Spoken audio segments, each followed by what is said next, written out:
Olá, seja muito bem-vindo à nossa leitura. Nós estamos lendo o livro de Daniel. Bora lá. A Ti, Senhor, nós somos gratos porque o Senhor é bom, o Senhor nos ouve e tem cuidado de nós, Pai. Obrigado por mais uma manhã. Obrigado pela sua misericórdia que se renovou mais uma vez em nossas vidas. Nós te louvamos e te exaltamos e te agradecemos por tua fidelidade, pela tua graça e pelo seu amor. Santo, santo é o teu nome, Pai. Tu és o único digno de ser adorado, Deus Todo-Poderoso, aquele que foi, que é, que há de vir. Nós te declaramos santo, nós te exaltamos. Toda glória, todo poder, todo louvor, toda majestade seja dada a ti, Rei dos reis, Senhor dos senhores. Espírito Santo, vem nesta manhã ministrar aos nossos corações, que possamos, através dessa leitura, compreender tudo que o Senhor tem para nós, que o Senhor tem para nos ensinar, para que o seu nome seja glorificado, para que o Senhor seja exaltado hoje e sempre, para a glória do teu santo nome. Santo Espírito, vem mover no coração de cada um aqui, Pai. O Senhor conhece os desejos e as dificuldades, os sonhos, tudo que temos, Pai. Então move, Deus, com o teu poder, abençoa a vida de cada um aqui. E os desejos e os sonhos, Pai, que tenhamos, seja segundo a tua vontade, o teu querer. Que a gente possa alinhar tudo isso com a sua vontade, Pai. Que a gente possa colocar em tuas mãos os nossos planos, o nosso caminho, tudo que vem para a glória do teu santo nome. Perdoa, Senhor, os nossos pecados e venha com o teu reino sobre as nossas vidas. Seja com os familiares que estão aqui presentes, Deus. Nos ensina a perdoar os teus pecados. Nos ensina a perdoar as pessoas que nos ofendem, Pai. Aquelas que têm pecado contra nós, aquelas que nos perseguem, aquelas que querem nos destruir, Senhor. Tem misericórdia da tua igreja, Senhor. Tem misericórdia da tua nação. Que o Brasil venha despertar, que o Brasil venha aprender a buscar ao Senhor verdadeiramente, a clamar ao Senhor, que realmente haja, Senhor, um avivamento em meio ao seu povo, assim como o Senhor prometeu aos seus profetas, mas começa ao despertar os teus líderes, despertar a sua igreja, para que todos possam ver Cristo como o Senhor, para que todos possam verdadeiramente ser cristãos e não só de fachada, não só cristãos domingueiros que acham que pelo fato de todo domingo estar indo na igreja isso basta. Traga esse avivamento aos teus filhos maduros, a pessoas que realmente desejam buscar a tua face.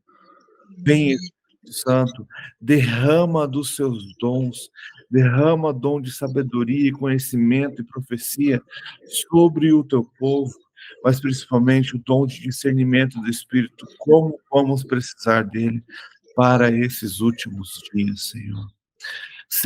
Esteja abençoando também, Pai, o seu governo, os seus governantes, continue dando coragem e ousadia para aqueles que se levantam com os seus princípios, com a base da sua palavra levada para aquelas pessoas, Senhor. Que tudo seja, Deus, para a glória do teu nome, para a honra e louvor do teu nome, Pai. Traga paz também, Senhor, para Jerusalém, que aquele povo venha reconhecer Jesus como Messias, restaura aquela nação, transforma aquela nação para que todos vejam quanto o Senhor é Rei, que o Senhor é Deus, Pai. Seja conosco, Pai, nessa leitura. Revela o que o Senhor tem para nos revelar. E que tudo isso, Senhor, seja para a glória e para a honra do teu santo nome, Senhor. Em nome de Jesus. Amém. Amém.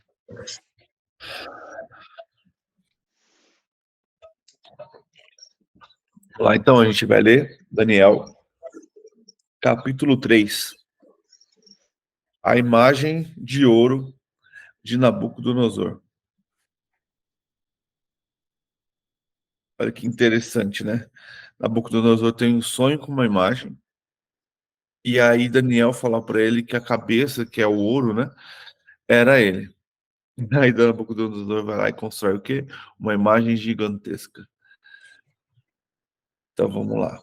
O rei Nabucodonosor fez uma imagem de ouro de 20... Éder, antes de você começar, essa não era a imagem que ele fez ontem? Que ele Não. fez no 2? É outra? A imagem de ontem foi um sonho. Ah, o sonho. Agora Aí ele vai construir o sonho, isso? é Tá, mais ou menos isso. tá. Mas ele vai usar desse sonho para construir a imagem.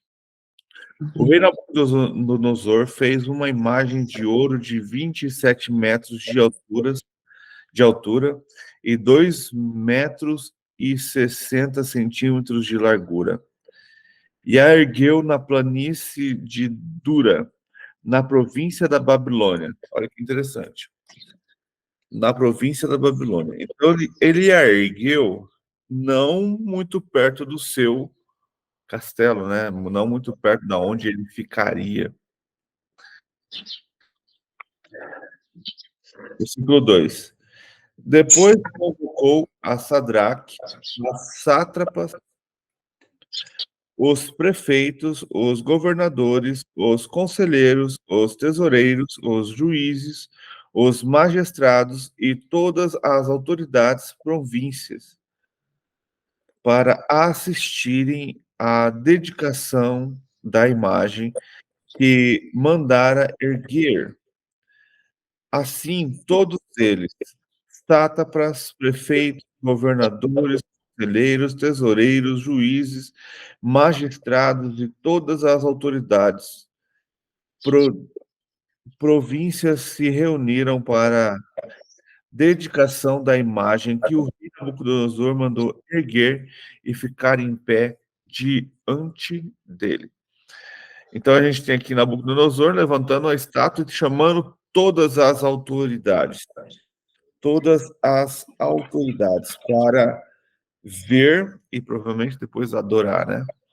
Então a dedicação da imagem pode ter sido destinado a simbolizar tanto a unidade e a autoridade de Nabucodonosor sobre o seu império, quanto a conexão dele, daquele reino como outros países através do comércio. Então aquilo tudo era para chamar a atenção. Ele estava comemorando, na verdade, né? Que ele tinha A conquista, né? a conquista que ele tinha lá na batalha militar, né? Na Síria. Ele tinha voltado da Síria.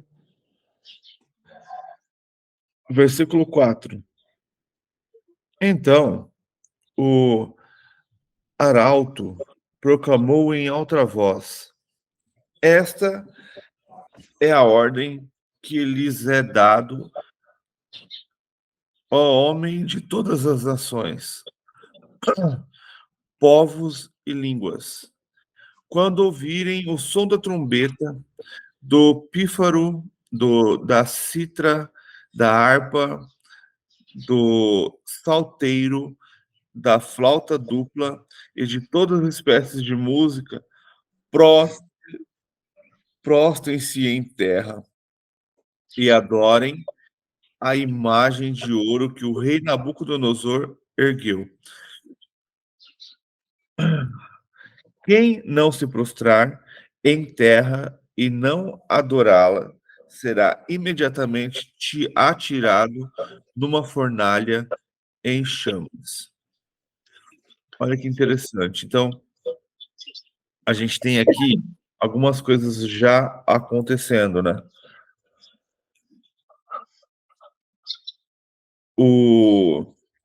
Como que é o nome do cara que declarou isso? O arauto. É a pessoa para isso, né? Declara em alta voz para que todos pudessem ouvir, todos que estavam ali na onde diante da estátua. para que quando você ouvisse o som de trombetas, harpas, no final de tudo acabar no quem ouvir a música, né? Deve se prostrar em terra e adorar a imagem de ouro que o rei Nabucodonosor ergueu. E já deixou bem claro que quem não fizer isso será jogado na fornalha em chamas. A gente não tem como provar isso, mas pode já estar havendo aqui alguma conspiração, sabendo que o povo o judeu geralmente não faria isso, né? Então, e como a gente está vendo aqui que ele chamou a todos daquela província, a gente começa a perceber que pode ter ali pessoas que vão contra, né? E a gente percebe, vai sabendo, conhecendo a história mais para frente, que a gente tem Sadraque, Mesaque e Abednego ali, que são aqueles que realmente adoram ao Senhor e não vão se prostrar. E como ele estava em outra cidade, não no reino, na corte, como a gente leu no versículo anterior, provavelmente esse era o motivo de Daniel não estar lá. Isso é conjectura. A gente não tem na Bíblia falando assim, ó, Daniel não estava lá por causa disso. E o fato desses oficiais terem recebido ordens, não apenas para se prostrarem, mas também para adorarem o ídolo, indica seu significado religioso e o conecta com outros deuses da Mesopotâmia. Então, aquilo ali não era só um símbolo, né? Mas tinha a ver com que Nabucodonosor fosse realmente adorado como um deus. Fala, Beth. Deixa eu só voltar um pouquinho para eu não perder uma anotação que tem aqui que eu acho legal comentar. Eu escrevi aqui. Dura fica 10 quilômetros do centro da Babilônia. É como você falou, ele fez longe dele, né? Malandrinho, né? E talvez ele foi, esse capítulo ele foi escrito durante o domínio persa. Os estudiosos acham que a inauguração dessa estátua se deu cerca dos 19 anos depois que o sonho que Nabucodonosor teve, e que está no capítulo 2. Então, se tem essa perspectiva, por que exatamente há 19 anos? Porque mais ou menos nessa época, o rei Nabucodonosor tinha voltado da Síria, voltado de uma função vitoriosa militar. Então, como comemoração, veio a construção da estátua. Hoje em dia, os que mais perseguem os cristãos é o Estado, né? É o Estado laico. Eles entendem que o laico é o ateu, Estado ateu. Quando, na verdade, Estado laico quer dizer simplesmente que o Estado não favorece religião nenhuma e que garante o direito de cada cidadão adorar a Deus que quiser. Só que agora o Estado quer educar os nossos filhos, redefinir os conceitos da família, redefinir o tipo de relação sexual, redefinir questões metafísicas, como a origem da vida, e sendo que a ciência não pode entrar nessa área, né? A ciência, naquilo que é renovável, mensurável, não pode especular o que está no seu escopo, né? O poder civil, ele está querendo obrigar a consciência dos cidadãos. E aqui é isso. Nabucodonosor não aprendeu nada no capítulo 2, ele queria ser conhecido como Deus. Não, e você colocar esse exemplo de que, por exemplo, foi 19 anos depois, você imagina construir uma estátua desse tamanho, de 27 metros de altura, toda de ouro. Nossa. Não é algo que acontece da noite para o dia. Uhum. Então, provavelmente levou alguns anos. E isso mostra também a riqueza deste reino. Cara, se a gente colocar 27 metros de altura, dá quase um prédio aí, de no mínimo uns 10 andares, né? Nossa. Então é muito. Saúde. Vamos lá, versículo 7. Por isso, logo que ouvirem o som da trombeta, do pífaro, da cítara, da harpa, do saltério e de toda espécie de música, os homens de todas as nações, povos e línguas prostrem-se em terra e adorem a imagem de ouro que o rei Nabucodonosor mandara erguer.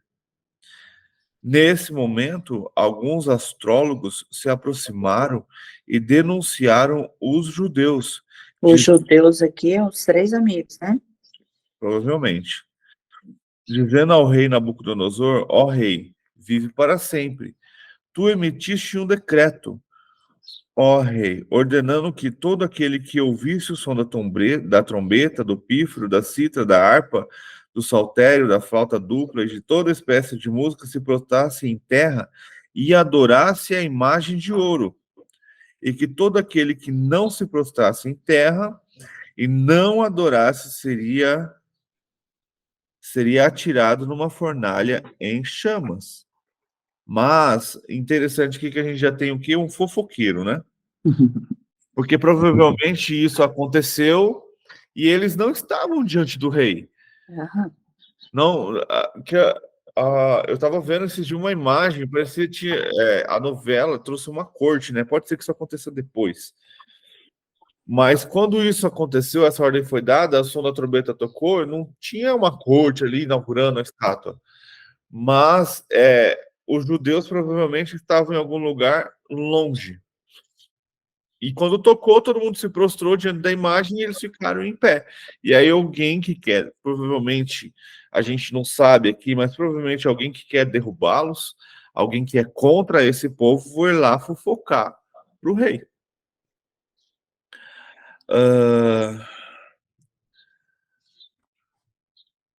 12. Mas alguns judeus que nomeastes para administrar. Então ele já sabe até quem são. Cadê? 12. Mas alguns judeus que nomeastes para administrar a província da Babilônia, o Sadraque, Mesaque e Abednego, que não te dão ouvidos. Olha só. Uhum.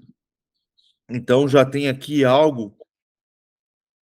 Ó, esses caras eles já não te dão ouvidos, eles já não fazem o que você manda. E agora você constrói essa estátua e eles não querem ir por cima se ajoelhar. Ó rei, não prestam culto aos teus deuses, nem adoram a imagem de ouro que mandastes erguer. Então eles já estão indignados, provavelmente pode ser algum sacerdote deles ali, porque já está falando aqui que eles não prestam culto aos seus deuses. Então ali você já tem uma rixa, né? Ele já está colocando, ó, eles não te dão ouvidos. Eles não prestam culto aos outros deuses. E agora que você mandou construir essa estátua de ouro, eles também não adoram. Versículo 13. Furioso, Nabucodonosor mandou chamar Sadraque, Mesaque e Abednego, e assim que eles foram conduzidos à presença do rei, Nabucodonosor lhes disse: é verdade, Sadraque, Mesaque e Abednego, que vocês não prestam culto aos meus deuses, nem adoram a imagem de ouro que mandei erguer? Pois agora, quando vocês ouvirem o som da trombeta, do pífaro, da cítara, da harpa, do salteiro, da flauta dupla e de toda espécie de música, se vocês se dispuserem a prostrar-se em terra e adorar a imagem que eu fiz, será melhor para vocês. Mas se não a adorarem, será imediatamente atirado numa fornalha em chamas, e que Deus poderá livrá-los das minhas mãos. E quem é o Deus que os poderá livrar das minhas mãos? Então a gente tem aqui já uma contenda, né? Acontecendo já com alguns ali. E aí quando Nabucodonosor fala, cara, é verdade que vocês não prestam culto aos meus deuses? Então, tipo assim, vamos trazer esse contexto de que 19 anos se passaram que eles já são adultos, né? Porque se a gente parar para pensar, tanto Daniel como seus amigos foram para lá jovens, então eles já eram adultos e isso estava acontecendo há muito tempo. E eles não reverenciavam esses deuses. E se a gente trazer para esse contexto também, de que Nabucodonosor estava numa guerra e voltou, e aí a gente tem o quê? Os sacerdotes, provavelmente, do rei, outros que ele chama aqui de... Não, ele chama eles três de astrólogo, né? Então a gente tem ali aqueles sacerdotes do rei, que provavelmente eram os que cuidavam das estátuas e dos templos, falando, olha, esses judeus aí nunca foi lá, nunca adoraram aos deuses do rei. E agora que o senhor mandou erguer uma imagem, piorou a situação, porque o som toca, a música toca e eles não se prostam. E isso pode trazer o quê? Pode trazer algum conflito, pode trazer rebeldia. O senhor precisa castigá-los, afinal de contas, o senhor falou que ia queimar a todos que não fizesse isso. Interessante que ele sabia que Deus poderia livrá-lo, né? Mas não sabia se ele queria. E aí a gente tem aqui o Nabucodonosor furioso e falando assim, cara, é verdade? Vou fazer assim, ó, vem cá, junta vocês três, vem cá, vou mandar tocar. E eu vou dar a chance para vocês me provarem que o que eles estão falando é mentira. Lembra que Nabucodonosor, no sonho, ele gosta de ter tudo claro, tudo bem esclarecido, ele não gosta de ficar ouvindo falácias. E aí ele fala assim, vamos ver se isso é verdade. Eu vou tocar aqui, eu quero que vocês adorem a imagem. Se isso não acontecer, vou lançá-los na fornalha e quero ver que Deus que vai livrar vocês da minha mão. Então Nabucodonosor ainda estava achando-se o poderoso, que ele era o Deus daquela geração, que ele era o cara. Afinal de contas, quando eu tive um sonho de uma estátua, falou que eu era o rei sobre todos, que eu fui o rei mais rico, que eu seria o rei mais rico. Então quero ver quem vai me desafiar. Quem vai me desafiar neste momento? No versículo 14, Daniel, ele não foi mencionado aqui porque talvez ele estivesse numa viagem, né? Ou havia sido dispensado daquela cerimônia por adorar a um Deus monoteísta. Podia ser também. A gente não tem, né? A Bíblia não deixa claro porque Daniel não estava nessa situação. Mas o interessante é que Nabucodonosor ele não julgou imediatamente os três, mas perguntou-lhe se suas acusações eram verdadeiras. Eles deu outra oportunidade de se curvar diante da imagem e provar que aquelas acusações eram falsas. Então vamos lá, versículo 16. Sadraque, Mesaque e Abednego responderam ao rei: ó Nabucodonosor, não precisamos defender-nos diante de ti. Se formos atirados na fornalha em chamas, o Deus a quem prestamos culto pode livrar-nos, e ele nos livrará das tuas mãos, ó rei. Mas,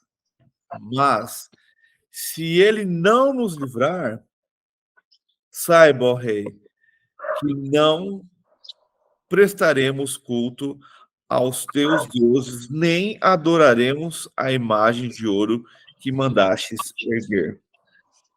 Olha isso, que loucura. Uma oração de fé, hein?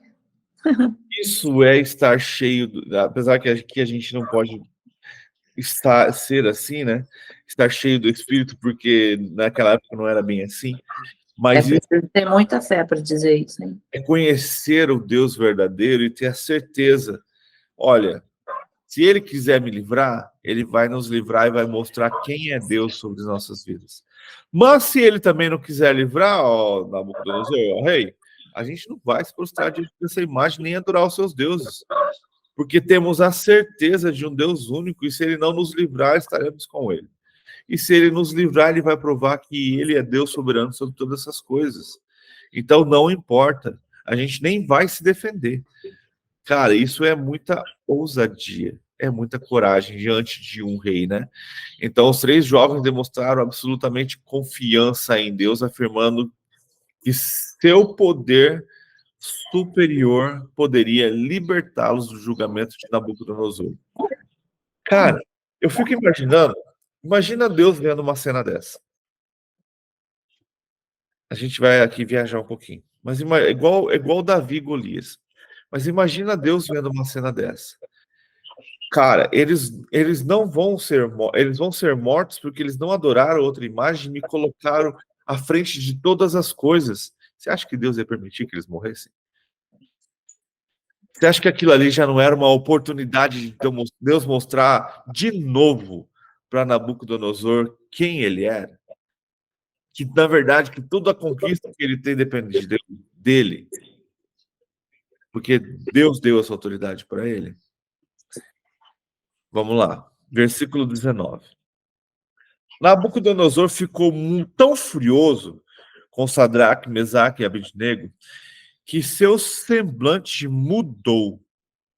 Deu ordem para que a fornalha fosse aquecida 7 vezes mais do que o costume. E ordenou que alguns soldados mais fortes do seu exército amarrassem Sadraque, Mesaque e Abednego e os atirassem na fornalha em chama. Os 3 homens, vestidos com seus mantos, calçados, turbantes e outras roupas, foram amarrados e atirados na fornalha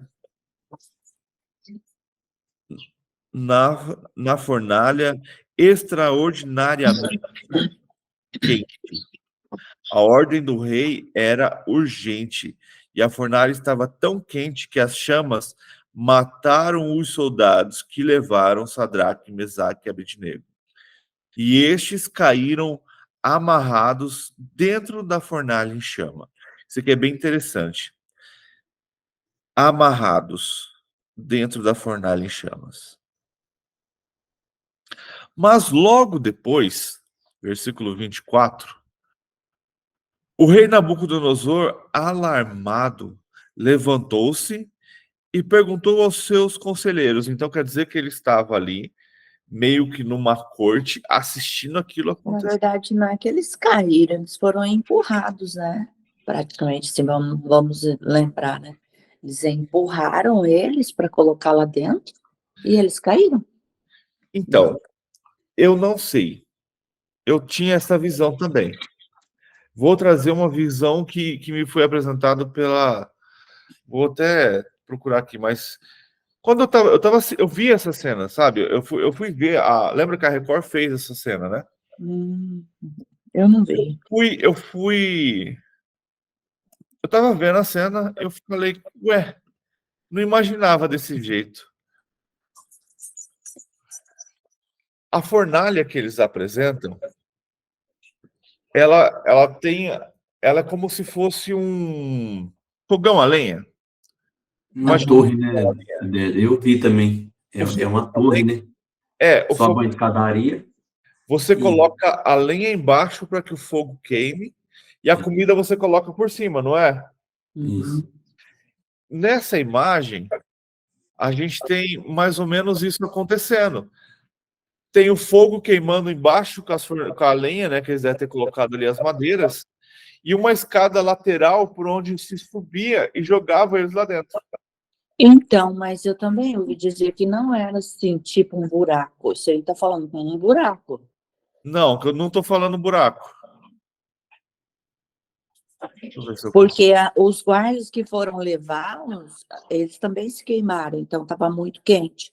Sim. Então, para mim, eu penso que é como se fosse assim uma... Como que chama aquele negócio que aquece nessas casas chiques aí? Caldeira. Que eles fazem assim, para se aquecer, lareira, né? Que é grandona. Lareira. Aí ela fica aberta para que o vapor saia.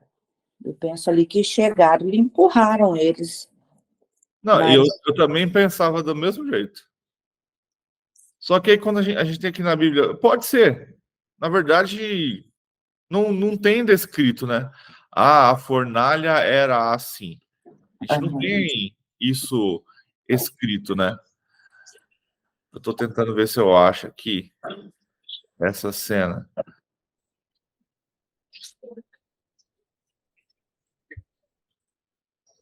Ai, travou tudo aqui agora. Agora, o fato é que os soldados morreram porque ele mandou acender 7 vezes mais, né, do que era o usual. E aí foi realmente com muita força ali o fogo, né? Então, provavelmente, no normal, eles não se queimariam, né? Ele chegava até a porta lá em cima e não queimaria eles. Pela cena que eu vi lá, eles pegou fogo neles e não pegou nos caras. De novelas, eles distorcem. Lógico, não. Eu só estou dando a ideia, porque eles foram jogados, né? E a gente, na verdade, tanto faz, eu não vou achar aqui, tanto faz ser jogado para frente ou ser jogado de cima, e como eles caíram, se caíram porque foram empurrados ou se caíram porque era um buraco e eles caíram. O negócio é que eles estavam amarrados e foram jogados na fornalha em chamas. Aqui fala, né? E estes caíram amarrados dentro da fornalha em chamas. Então pode ter caído por ter sido empurrado, pode ter caído porque tinha um buraco para eles caírem. Eles caíram. Mas eles caíram e estavam amarrados. Isso é interessante. Versículo 24, vamos lá. Mas logo depois... Você viu ali um detalhe bem legal, que eles estavam amarrados. É isso que eu estou falando. E depois estavam desamarrados e caminhando. Spoiler de novo. Porque o fogo queima o que não tem vida, né?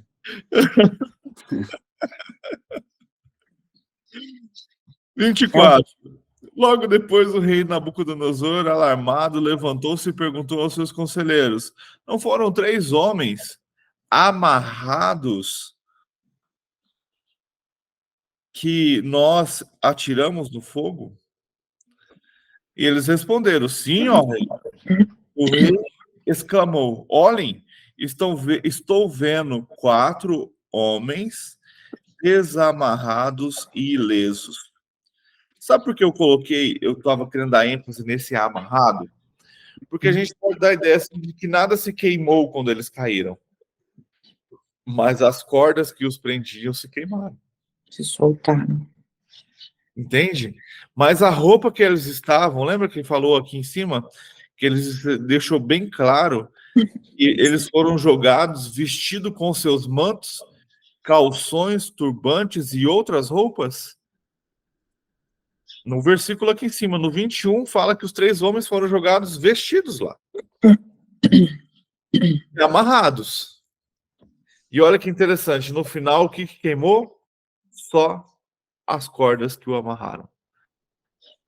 Olha como Deus cuida dos... E eles não tinham nem cheiro de fumaça. Como Deus cuida dos detalhes. E então, ó rei, o rei então clamou, 25, olhem, estou vendo 4 homens desamarrados e ilesos, andando pelo fogo, e o quarto se parece com um filho de deuses.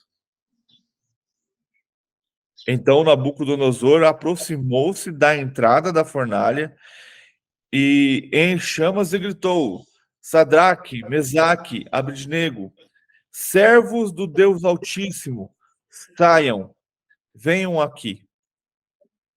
Sadraque, Mesaque e Abednego saíram do fogo. Os sátrapas, os prefeitos, os governadores e os conselheiros do rei se ajuntaram em torno deles e comparavam que o fogo não tinha ferido o corpo deles. Nem um só fio de cabelo tinha sido chamuscado, e seus mantos não estavam queimados, e não havia cheiro de fogo neles. Olha o cuidado de Deus em seus pequenos detalhes. E a gente pode dizer que quem estavam com eles na fornalha era o próprio Jesus, que os livrou, além de os livrar quando caiu, ainda andou com eles ali se mostrando, Deus é massa, velho, se mostrando ao rei e falando, cara, você não é nada, você não é praticamente ninguém, porque você constrói uma estátua, mas você mesmo não é capaz de andar pelo fogo. O Deus que eles servem, ao qual eles adoram e resolveram não adorar o seu Deus, é o Deus que os livra do fogo e ainda anda com eles. Lembra que Nabucodonosor falou assim, quem quer ver que Deus vai livrá-los? O Deus se mostrou. Eu sou o Deus que vou livrá-los. Deus que podia também queria. Vamos lá? 28. Disse então Nabucodonosor, louvado seja o Deus de Sadraque, Mesaque e Abednego, que enviou seu anjo e livrou os seus servos.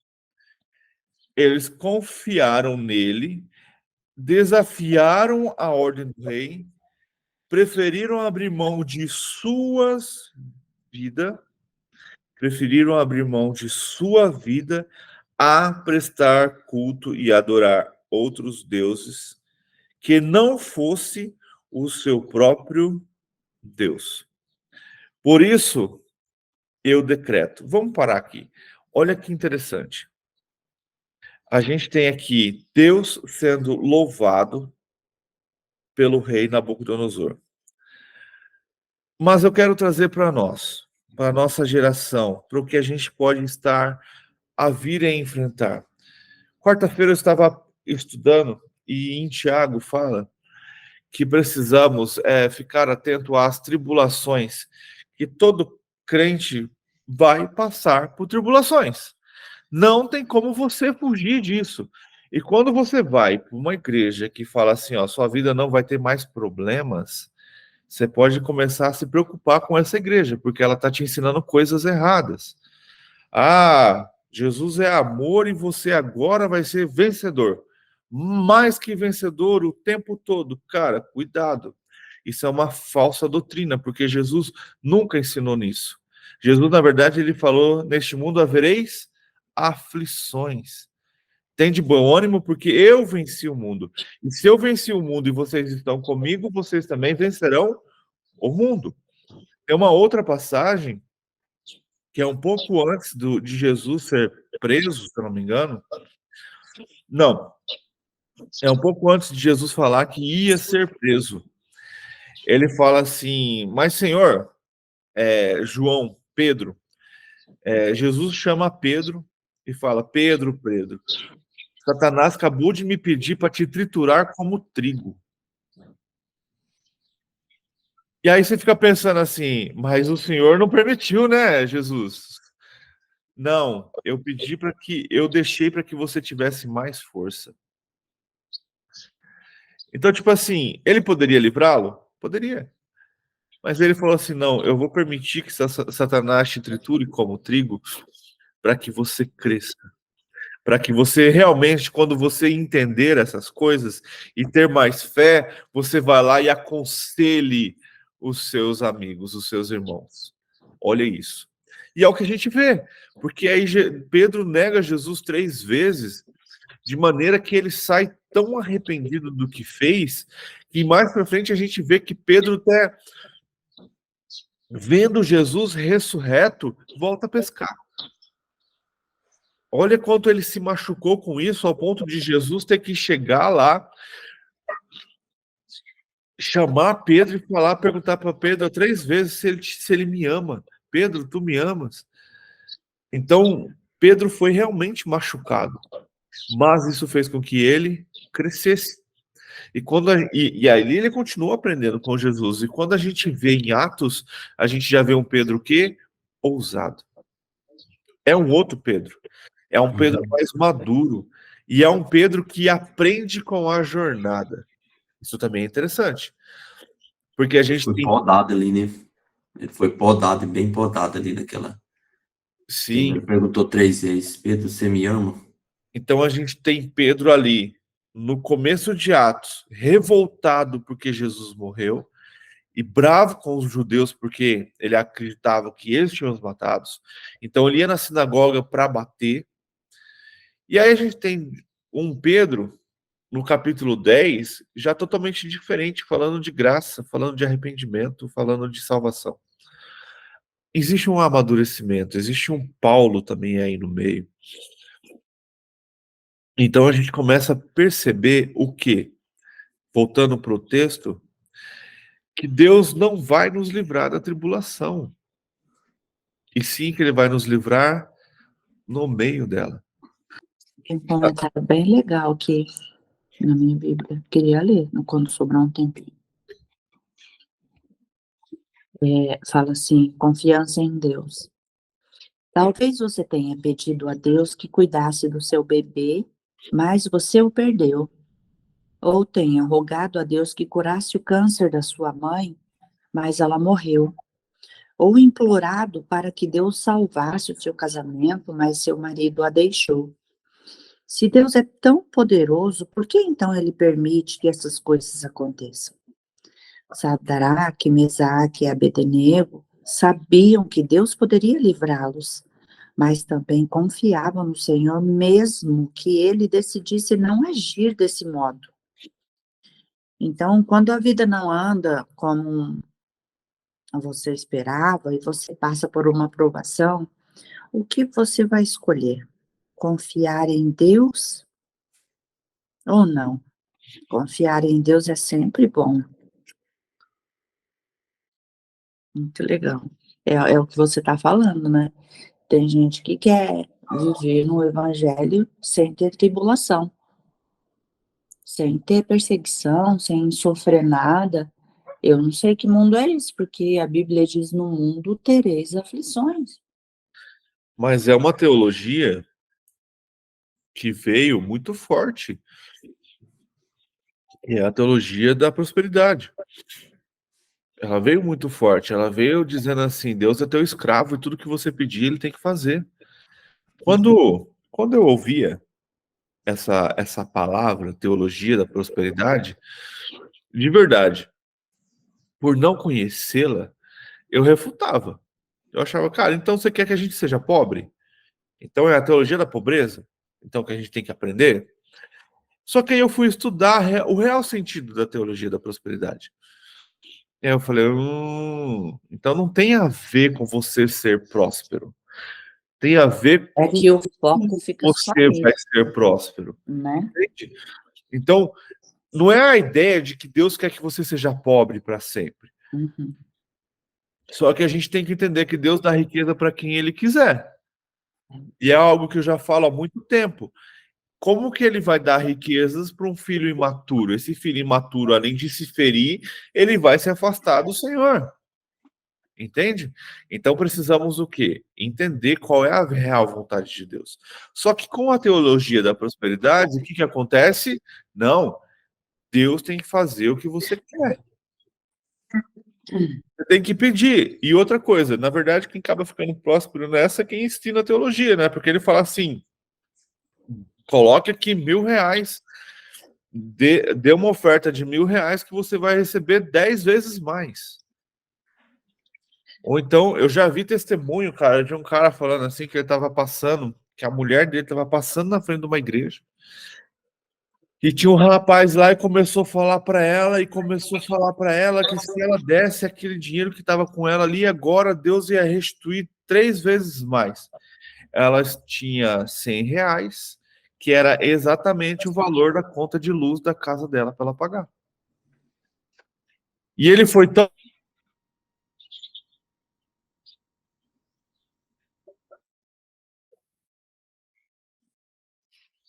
Caiu a internet aí Falhou do tudo. Éder. Ah, achei que fosse a minha de novo. Não, é do Éder. Agora é do Éder. Enquanto o Éder tá lá, eu vou falando. Vocês estão me ouvindo, né? Muitas vezes nós lemos esse texto e já condenamos Nabucodonosor, né? De cara. Mas nós também temos um profundo desejo de levantar uma estátua para nós. Já perceberam sobre isso? Porque o nosso coração, ele se prostra e adora falsos deuses diariamente. Quantas coisas a gente coloca no lugar de Deus? É um filho, é várias coisas. Então, Nabucodonosor, ele estava ali focado na estátua, mas nós temos muitas vezes o coração voltado para ídolos. Até o próprio sentimento nosso, né, de reconhecimento, né, ou de necessidade de reconhecimento, onde as pessoas Sim. falam, você viu o fulano, nossa, foi ele que fez aquilo, ou foi ele que fez essa, nossa, você faz isso tão bem. E isso, de uma certa forma, é o que o pessoal fala assim, massageia o ego, né? Uhum. Massageia o ego, mas na verdade aquilo não é para você, né? Muitas vezes você está fazendo para o Senhor, por exemplo, né? E a ele De uma toda a forma honra, errada, né? e a ele toda a honra, toda a glória, né? Sim, E não às vezes dá a honra a pessoa se Deus. vangloria porque está Sim. fazendo algo muito bem feito para Deus, né? Uhum. Verdade. Oi, Éder. Abre seu áudio. Deu um pico de energia aqui, caiu tudo. Eita. Bom, você parou quando a mulher tinha R$ 100 que era da conta dela. E ela Da tinha conta de luz. esses R$100 que ela ia pagar a conta de luz dela. Sabe o que ela fez? Ela deu. Tadinho. Ela deu ali para aquela igreja. E voltou para casa sem pagar a luz. O que aconteceu? No outro dia, o marido dela foi lá na igreja furioso. E quebrou o pau porque ele queria o dinheiro de volta, porque era dinheiro para pagar a conta de luz. Isso Então, o foi que aconteceu? verdade? Aham. Não precisa nem falar que igreja que faz isso aqui, né? Uhum, não.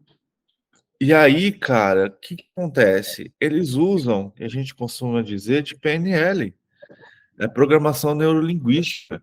Você consegue, se você aprender isso, você consegue iludir qualquer um. Então, isso aí, eu estava até vendo, você falou que eu precisava estudar, eu fiquei curiosa, né? Isso aí, se a pessoa pegar e usar para o mal, é a mesma coisa que eles estão querendo tornar-se como Deus, sabia? Tipo assim, eu não preciso de Deus para curar, para ser curado, para fazer isso ou aquilo, não precisa de ninguém, eu consigo fazer isso. Ou então, dentro das igrejas, o que acontece? Ele te convence de que ele é um intermediador. Nossa. Para te prender dentro da religiosidade, ele vai te fazer... Como se o véu do templo não fosse rasgado, né? Isso, ele vai te transformar um dependente dele. Nossa. Vai te transformar um dependente. Por quê? Olha, você precisa de algo de Deus? Pede que eu vou interceder por você. A Márcia não gosta disso, eu não gosto muito de falar, mas de verdade, eu vou abrir meu coração para vocês. Eu não gosto de pedir oração. Nem quando ficam pedindo. Eu entendo que é legal levantar clamor, afinal de contas, somos uma comunidade. Mas já parou para pensar que por isso muitas pessoas nem elas mesmas oram por elas? E não entendem. Mas aí você está generalizando. Muitas pessoas oram, eu creio. Não, mas estou falando que muitas não oram. E muitas oram. Então, eu peço oração, mas não é falar que não vai orar, porque não mas ora. tem as duas moedas, mas tem aqueles crentes 6 horas. Conhece o crente 6 horas? Sim, existe, sim, bastante. Então existe o crente 6 horas. 6 horas por mim, porque eu mesmo não vou orar. Então, o que acontece? Aí eu estava vendo esses dias, cara, um post do Douglas Gonçalves, eu achei bem interessante. Ele falou assim: você já ouviu como um líder, que ele tá indo para uma pregação sobre liderança, você já ouviu alguém chegar em você assim, ora por mim, porque a sua oração é mais forte? Nossa. Ou a pessoa chega e fala assim, faz uma oração forte por mim. Tá errado. Se você, como um líder, você acaba orando, mas você precisa ensinar essa pessoa que o mesmo acesso que você tem, ela também tem. Então, Só que ela não quer buscar, né? sobre oração.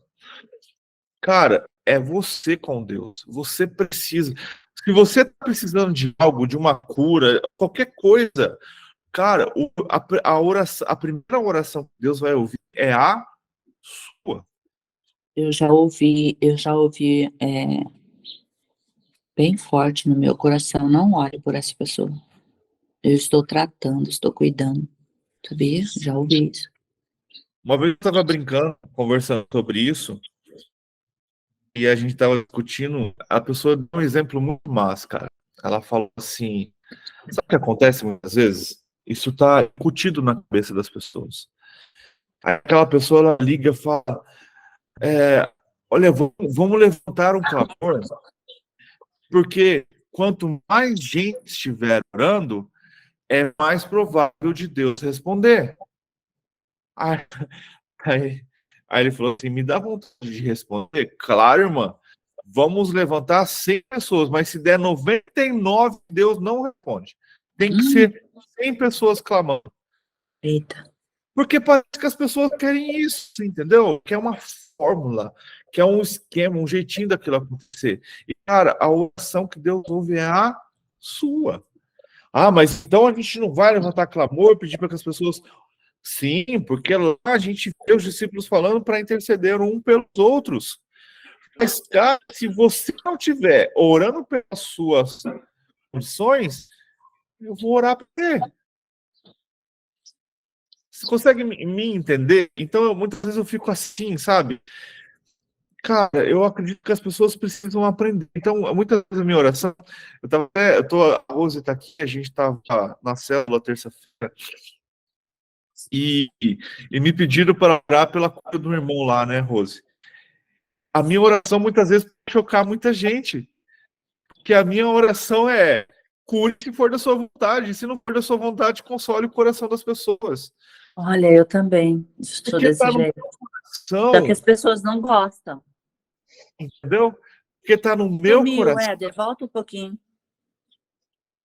Porque está no meu coração o desejo Sumiu qual? sua voz. Tá cortando, Éder, tá picotando a mensagem. Deixa eu ver se a minha internet voltou. Eu tô roteando a internet do celular.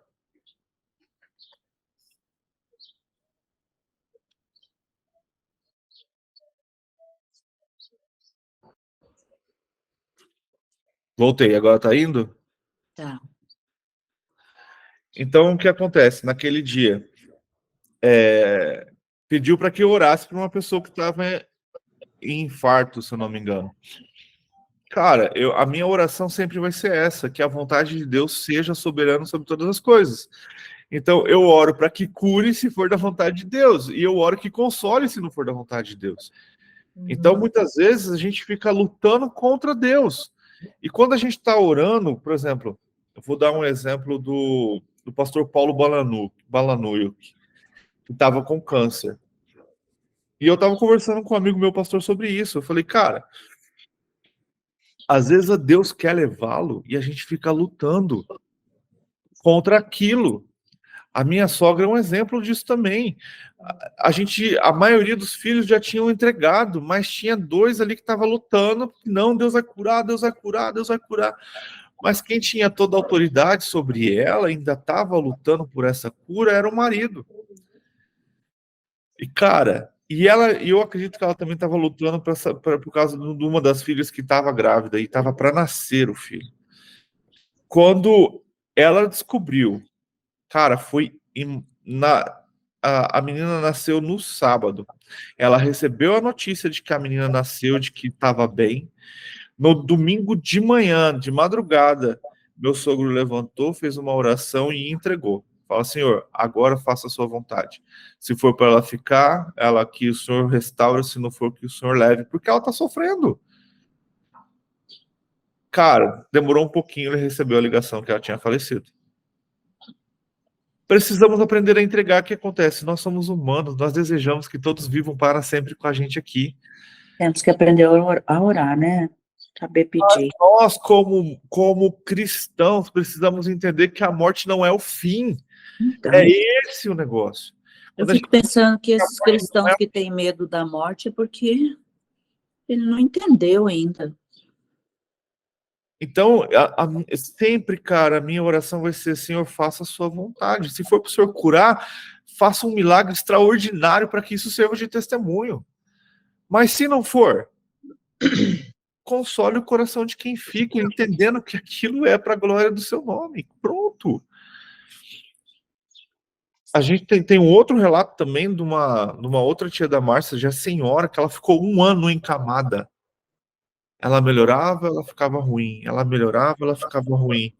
E aí, o que aconteceu? Um belo dia, a família resolveu fazer essa oração. Senhor, faça a sua vontade. Se for para o Senhor levar, que o Senhor leve. Se for para ela ficar, que cure de uma vez, né? Não fica nessa. Ela faleceu. Então, a gente é apegado a esta vida. E é natural, é nosso, é humano. A gente não deseja morrer. Mas, cara, a gente precisa perguntar, Senhor, qual é a sua vontade? Eu aprendi muito isso na pandemia. Cara, Deus, ele é soberano, não é? Então a vontade dele tem que ser soberana.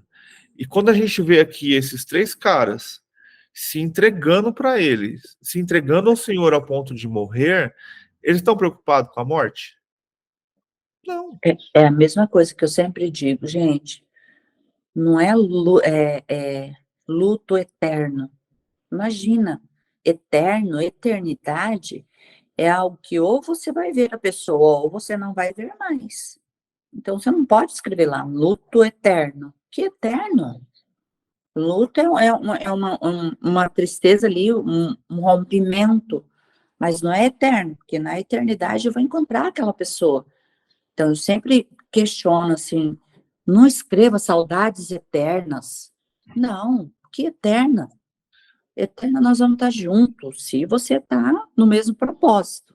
Agora, se você tem certeza, você já destinou aquela pessoa para outro lugar e você vai para outro, aí pode falar que é saudades eternas.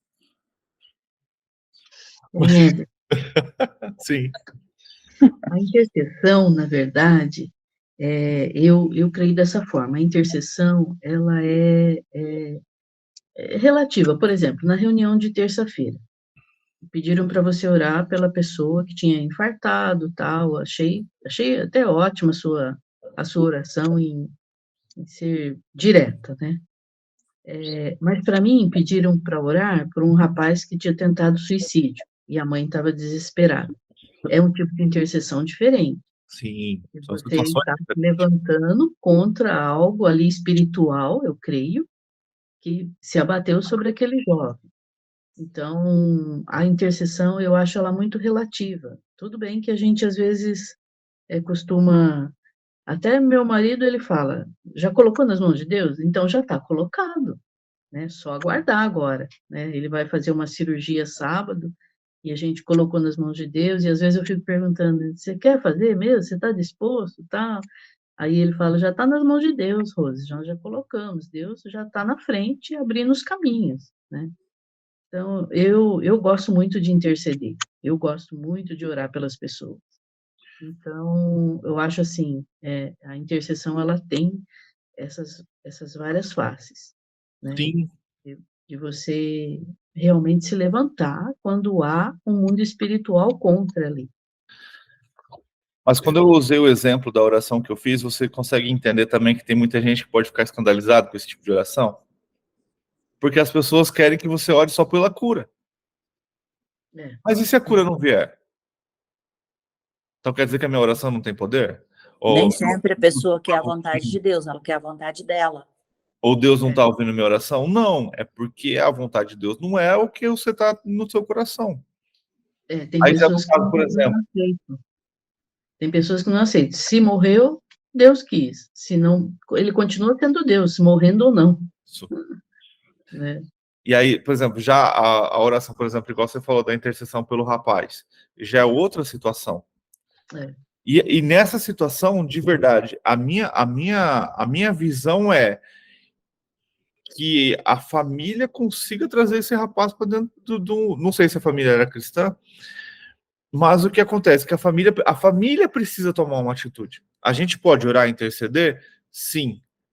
Mas O que vai fazer esse rapaz muitas vezes ser curado da depressão dele? É a família trazer ele para perto. E sem julgamento, porque o julgamento, na verdade, mais afasta do que aproxima. É tentar entender o que aconteceu e aonde. Porque o que é depressão? A gente tem dois problemas para essa nossa geração, que é a depressão e a ansiedade. A depressão nada mais é você querer algo do passado que não vem mais. E você fica lutando com algo dentro de você que se passou. E você quer refazer aquilo, é ficar olhando, a gente costuma dizer, é ficar olhando para o retrovisor e torcendo para que aquilo volte, para que aquilo aconteça de novo.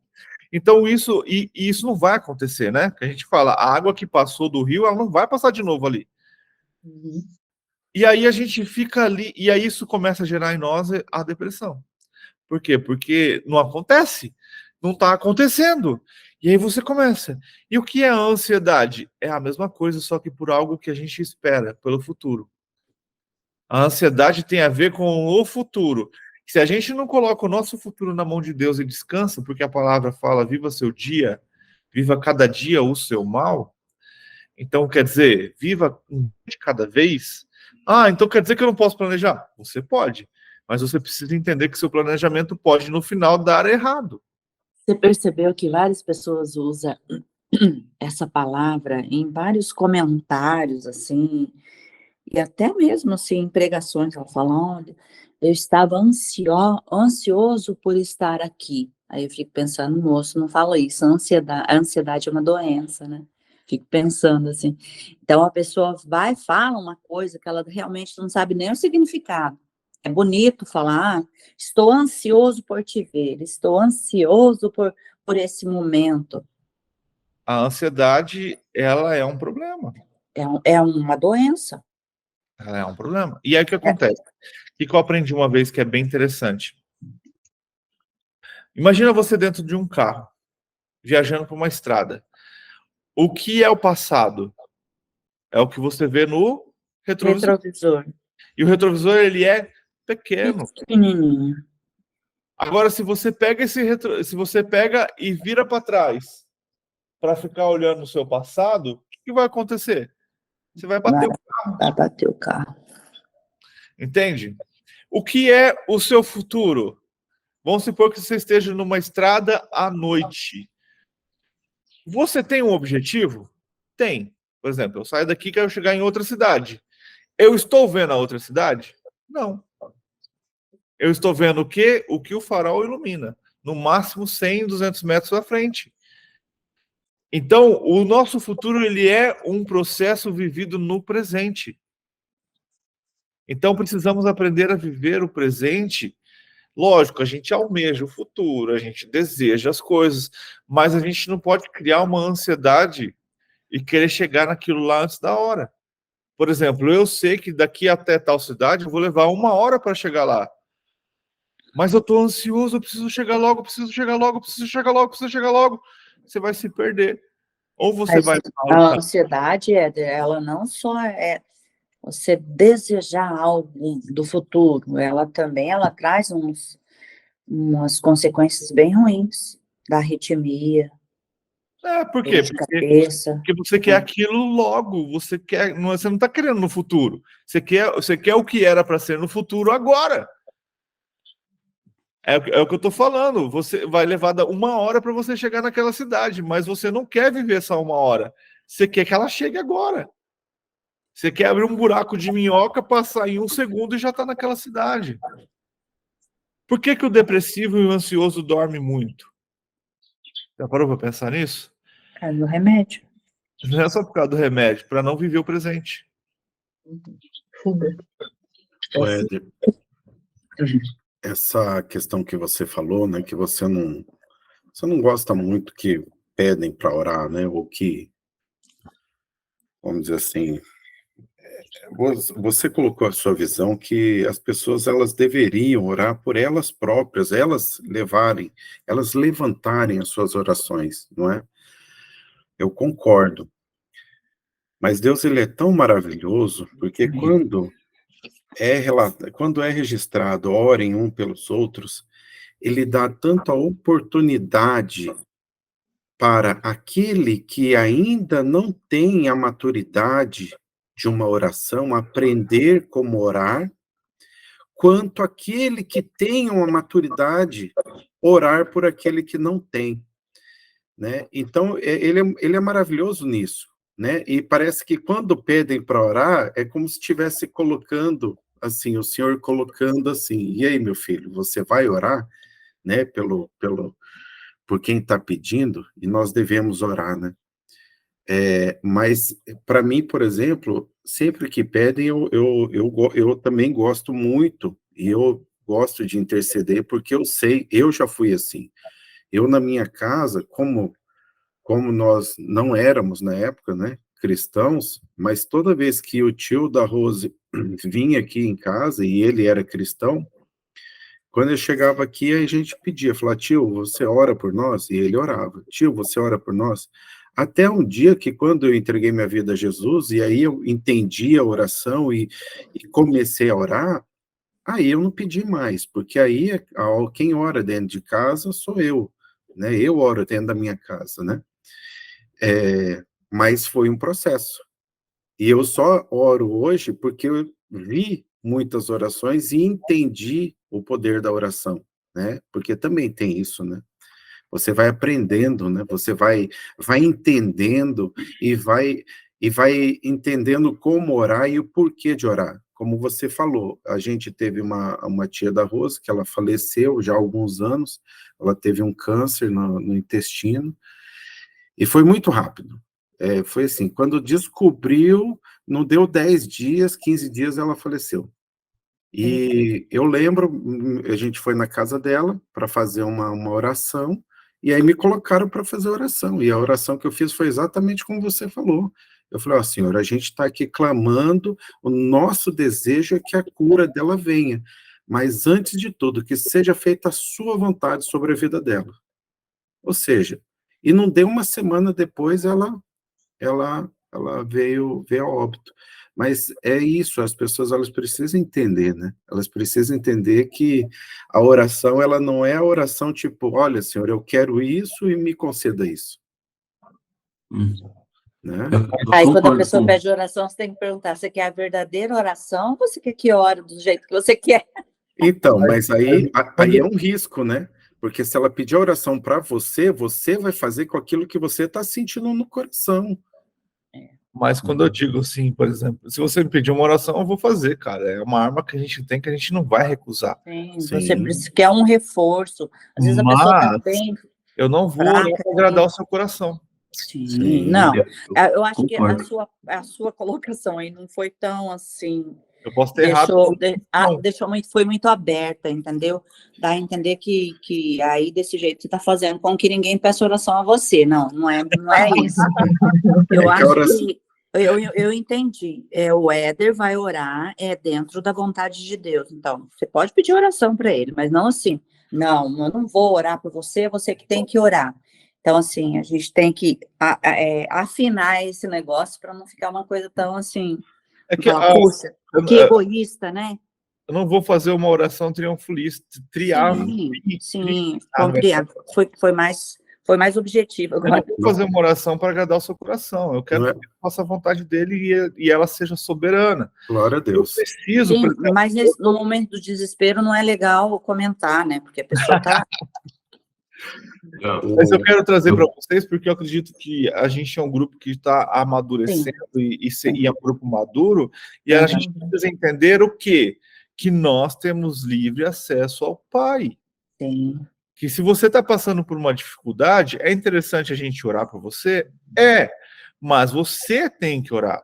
Você tem acesso. Sim. Por exemplo, eu estava falando ontem lá, que eu perguntei para a Neide vai passar por uma cirurgia. A gente ora e intercede para que tudo dê certo. Sim. Mas que a vontade de Deus seja soberana. Orar uns pelos outros, né? É como se fosse uma cobertura, né? Vou dar um exemplo. Hoje, nosso querido presidente vai estar passando por uma cirurgia. Que a vontade de Deus seja soberana sobre a vida dele. Então, precisamos o quê? Aprender a colocar a vontade de Deus acima de todas as coisas. Não importa se a gente gosta ou não gosta, não importa se a gente conheça ou não conheça a pessoa. O que importa é, precisamos fazer com que Deus seja soberano. Eu gosto de dizer assim, que uma coisa bem linda, a forma mais linda de dizer eu te amo a alguém, é falar eu oro por você. Porque, olha, é muito bom você saber que tem alguém orando por você. Então, mas a grande dificuldade, principalmente nos jovens, eu vejo, é o comodismo. Quando o Éder falou na 6 horas, essas 6 horas, 6 horas aí por mim, cobertura de oração também, eu tenho meio trauma desse negócio de cobertura de oração, porque eu vim de uma igreja que falava muito sobre isso, e cobertura de oração também te deixa acomodado. Ah, eu estou coberta de oração, tá, o pastor está orando, o outro está orando. O comodismo é o perigo, né? Tipo, as meninas do Ministério de Dança veio pedir para eu ser intercessora delas. A primeira coisa que eu falei, ó, nós vamos orar juntos, né? Vamos nós juntas orarmos, vamos nos reunir para orar. Não vai ser só eu colocar o joelho no chão e Não orar é por tipo você. assim, eu ajoelho, oro e Comodismo vocês mesmo é o ficam perigo. dançando, né? É. Eu concordo com o Éder e com o Diego que eles falou aí. Eu acho que, tipo assim, Deus não é escravo da pessoa, porque Deus já deu a vida para ele. Aí vai lá, cada um tem que orar, tem que pedir, ele tem que buscar também, porque igual o Éder e o Diego falou aí, eu concordo plenamente com eles. Eu tenho que ir lá, eu acho que a oração que a gente tem que fazer para o próximo ali, que está pedindo para você orar, é praticamente um conselho. Você vai lá e fala assim, não, eu vou orar por você, não. Vamos orar junto aqui, ó, agora. Você tem que buscar, porque seja feita a vontade de Deus. É igual o Éder falou, você tem todo o acesso.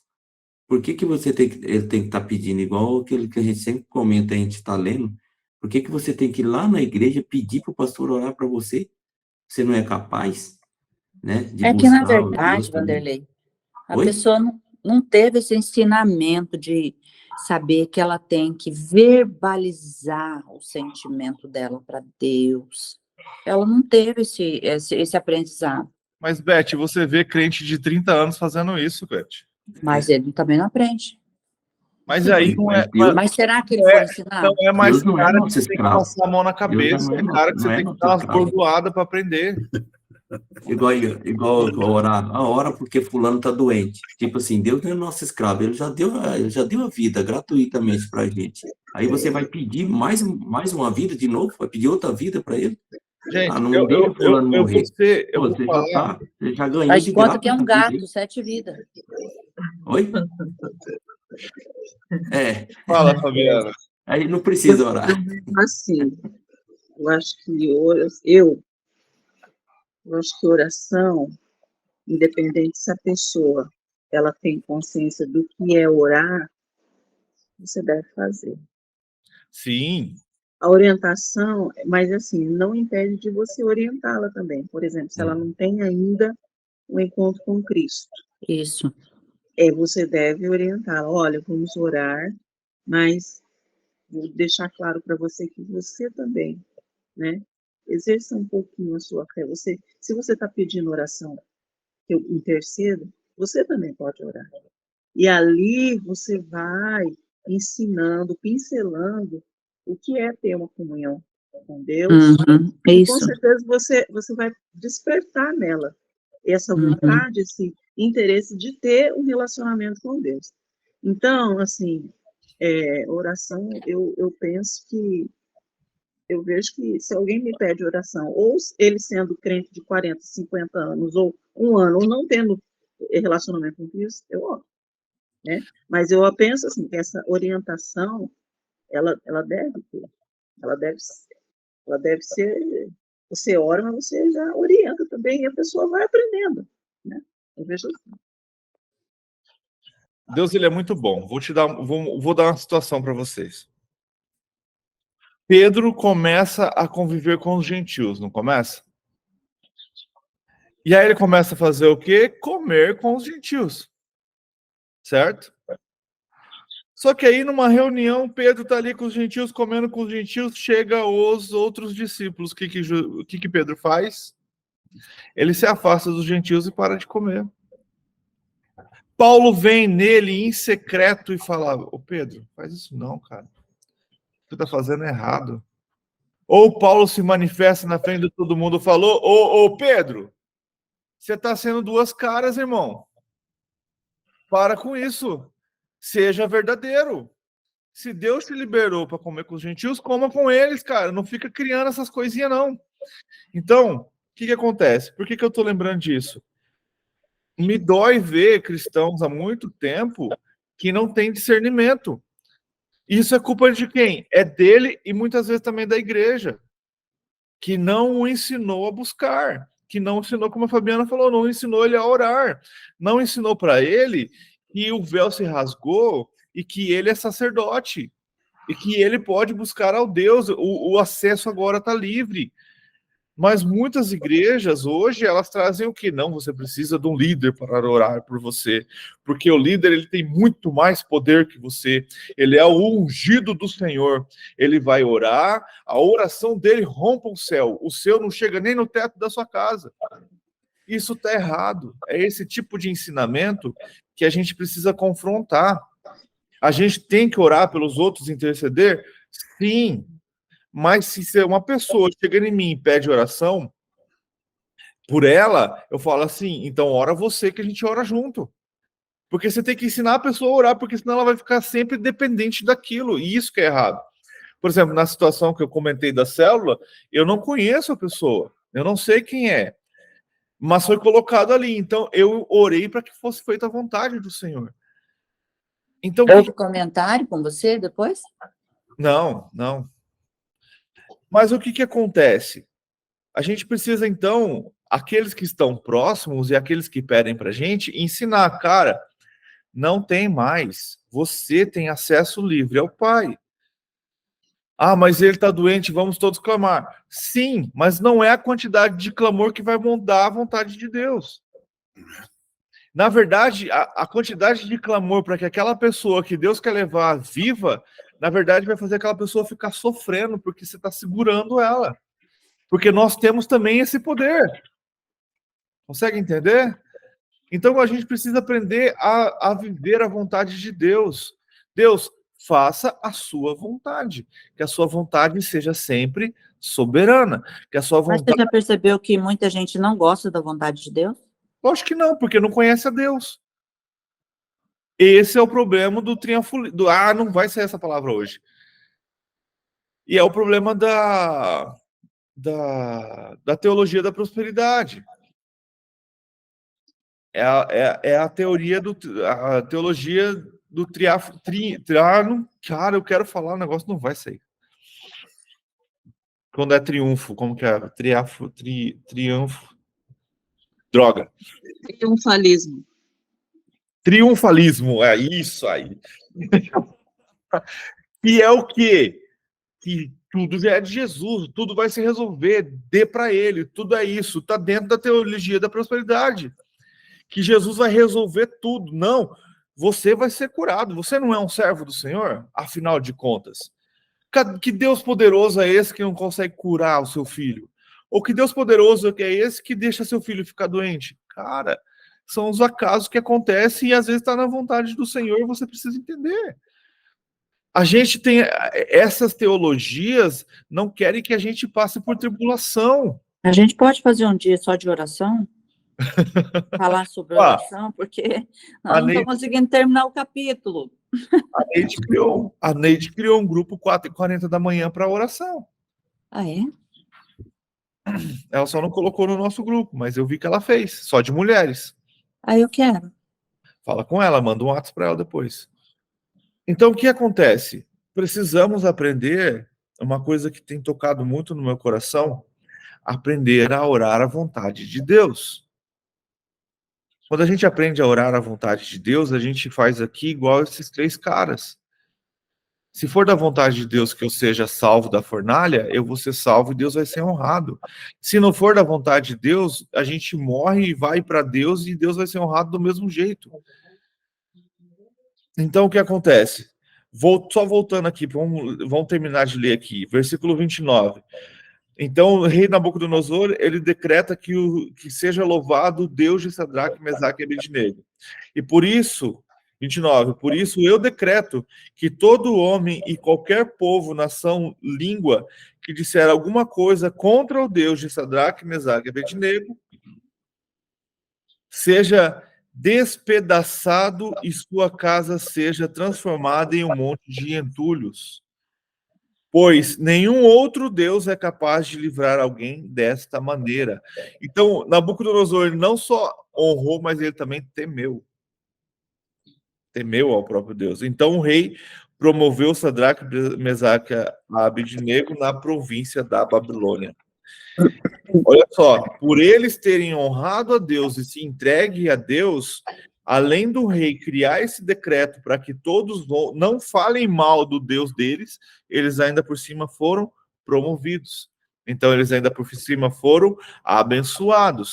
E Deus livrou eles no meio da tribulação e não os tirou da tribulação. Então, muitas vezes, a gente quer não passar pelas dificuldades que essa vida nos dá. A gente quer simplesmente, que é a teologia da prosperidade, viver tranquilamente, viver de boa. Afinal de contas, Deus é soberano, eu sou filho dele e ele tem que obedecer tudo o que eu peço. E não é assim. Temos que aprender a colocar a vontade de Deus acima de todas as coisas. Lembra da oração do Pai Nosso? Seja feita a sua vontade. Eu coloquei umas 5 lições desse capítulo. Eu coloquei aqui, o povo de Deus deveria resistir a todas as tentativas dos humanos que faria com que traíssem o Deus de Israel. Então, muitas coisas a gente tem que resistir, que a gente sabe que aquilo está traindo Deus né? E no 2, fiquem firmes, porque isso tem um fim, quer dizer, as tribulações, né? As lutas. 3, não meçam as consequências, porque ele irá livrá-lo. E se não livrar, e se não livrar, né? E mesmo que ele não livre, vamos continuar a adorá-lo, amar pelo que ele é e não pelo que ele pode nos dar. 4, demonstrar esse amor como aqueles 3 amigos fizeram. 5, Deus vai abençoar, sim, os que forem fiéis a ele. Então, se você está sendo tentado em suas formas de viver, lembre-se que somos diferentes e precisamos ser fiéis a Deus. Só uma coisa. Oi? É importante. Eu destaco quando eles falam na cara do rei, não, nós não vamos nos prostrar, porque se Deus quiser, ele livra, e se ele não quiser, ele não livra e tudo bem. É posicionamento, né? Sim. Posicionar diante das coisas e ter firmeza. E muitas vezes é isso que falta na gente, mas e o que nos dá firmeza é essa comunhão com Deus, né? E também em relação dessa religiosidade de prosperidade aí, tem orações que simplesmente, se começar com essa palavra, eu já falo, não vou orar. Que é quando você vê o indivíduo falar assim, eu determino, né? Eu não aceito. Aí eu falo, não, já deu para mim. Porque ele já está na frente de Deus, né? Eu ordeno, eu determino. Que isso, gente? Para com isso. O legal desse versículo também é que eles não foram, como é que eu posso dizer? Desrespeitosos com o rei. Notaram? O rei falou, olha, vocês têm que fazer adoração quando tocar a música. Aí eles, rei, Nabucodonosor, não precisamos defender-nos, né? Mas se tal, rei, ou seja, eles foram Porque isso aí também é uma outra coisa, né? Que às vezes a pessoa fica tão, ó, não, eu adoro ao meu Deus e sai para lá e sai destratando, vamos dizer assim, né? Ou sai ressachando, né? Rechaçando. Ressachando. E eles não, eles falaram, olha, por quê? Porque eles eram subordinados ao rei, né? Ou seja, tem uma hierarquia ali, né? Então eles contrariaram ao rei, mas com toda a, vamos dizer assim, o respeito ainda, né, pelo rei. Interessante, né? Sim. Essa é a mensagem do capítulo 3, né? Não importa o que vier, não trocaremos a nossa reputação, nosso nome, de onde ele queria fazer tudo, né? Só para Ele. a gente concluir, nos últimos dias, na tribulação, um governante gentil exigirá para si mesmo a adoração que pertence a Deus. Qualquer um que recusar a ele e a seus seguidores, a adoração será perseguida. Apocalipse 13:16. Então, isso tudo, Deus nos preparando. Para os últimos dias, isso também vai acontecer. Vai se levantar uma pessoa que vai exigir adoração própria. E olha que interessante, João fala que esse cara também vai construir uma estátua. Então, precisamos o quê? Independente se vamos passar ou não pela tribulação, se vamos ver isso ou não, precisamos estar como esses três aqui, como Daniel a gente vai ver para frente também, ter a certeza de que Deus nos guardará e nos livrará. Mas e se não livrar, temos a certeza de que a morte é só uma passagem para a eternidade. Mas para isso precisamos estar o quê? Firmados no Senhor.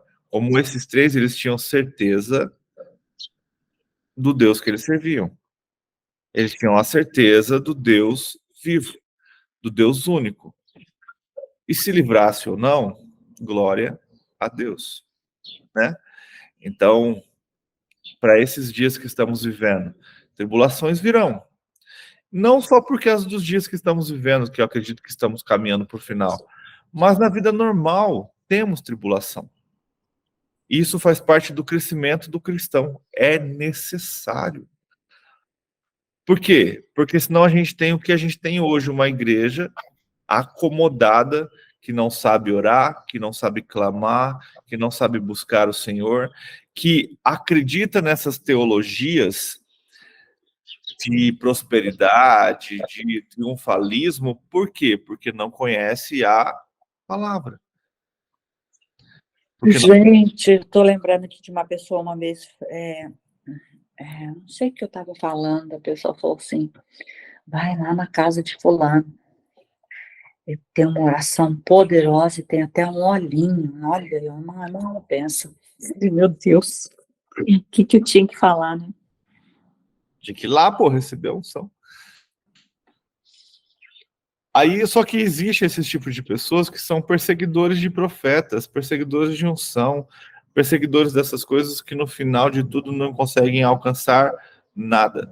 E só tomar profetadas, só tomar coisas erradas. Por quê?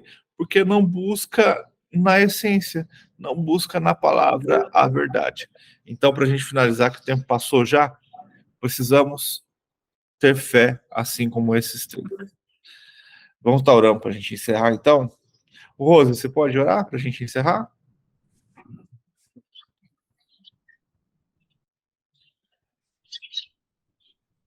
Amém.